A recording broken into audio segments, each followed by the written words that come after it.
Oo, naiinis ako. Nagseselos ka? Naiingit ako! O di lumabas din yung totoo. But it's not what you're thinking. Naiingit ako kasi kayong dalawa yung magkaibigan. Ako ano?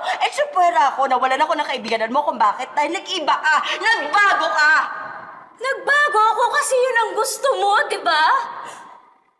Paulit-ulit mong pinaramdam sa akin na wala akong kwentang tao kaya inayos ko yung sarili ko, kaya tumino ako. Tapos hindi mo kaya maging masaya para sa akin? Kasi bakit? Kasi nagawa ko yun ng wala ka, nagawa ko yun ng hindi ka kasama. Mali ka. Wow! Mali na naman ako.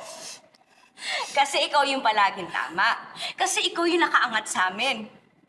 Sa mga mata mo, kami yung laging mali, kami yung may dumi, kami yung palpak. Ikaw yung magaling, matalino, busilak ang puso mo. Gusto nga kita tinutulungan kasi mahal kita. Gusto ko maging masaya ka. Hindi totoo yan. Ginagawa mo yan para sa sarili mo nang sa ganon bida ka.